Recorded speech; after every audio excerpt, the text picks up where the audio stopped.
La première édition du forum Invest in Mali, le rendez-vous international de promotion du Mali comme destination privilégiée d'investissement et d'affaires, a débuté jeudi 7 décembre à Bamako. Pour le président de la République, ce rendez-vous est une réponse à l'une des préoccupations du moment qu'est la création d'emplois. Quand je vois l'affluence, quand je vois l'intérêt accordé à ce forum de Bamako, par des présences aussi insignes, aussi significatives, c'est un développage économique que je vois par devant moi. L'espoir est permis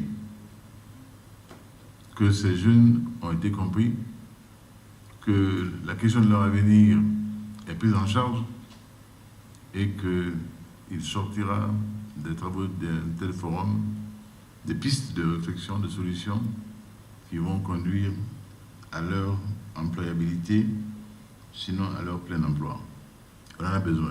Le Mali dispose d'atouts dans différents domaines comme l'agriculture, mais les investissements ont ralenti ces dernières années à cause des problèmes sécuritaires.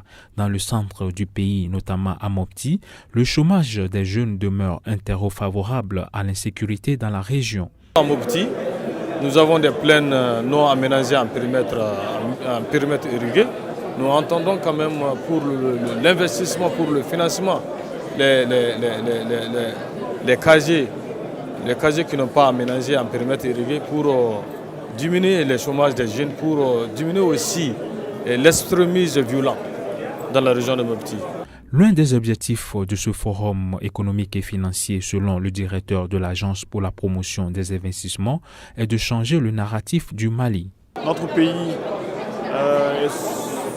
était souvent dans l'actualité ces dernières années, mais de façon assez négative.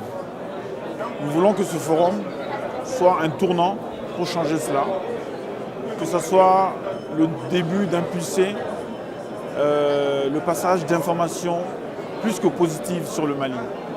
Et nous pensons que c'est une plateforme qui va permettre d'atteindre cet objectif-là, parce que oui, c'est une réalité qui a des difficultés.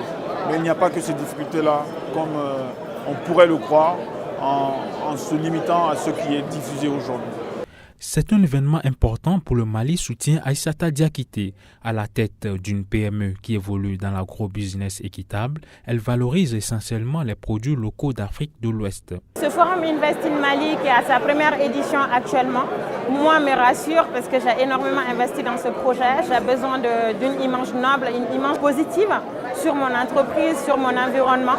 Et le Mali en a souffert depuis des années des problèmes de terrorisme.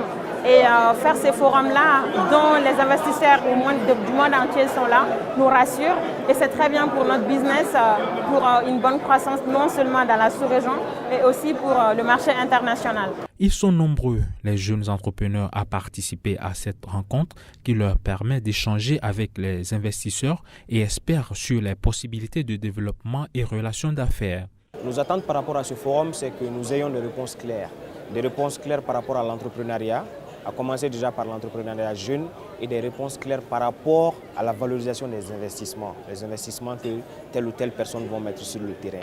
Et au-delà de ça, nous en tant que jeunes Maliens, sachant bien que le Mali est un pays enclavé et que nous avons beaucoup de potentialités mais qui ne sont pas exploitées, nous attendons de ce forum l'accueil de beaucoup d'invités, des invités de qualité et de marque qui pourront quand même apporter les fonds nécessaires ou les pratiques qui se font ailleurs, les techniques nécessaires en management, en gestion ou en création ou en industrialisation pour nous permettre d'avancer à réaliser davantage les projets que nous sommes en train d'investir ici au Mali. C'est ce vendredi que prend fin cette rencontre qui compte replacer le Mali parmi les destinations attractives pour les investisseurs.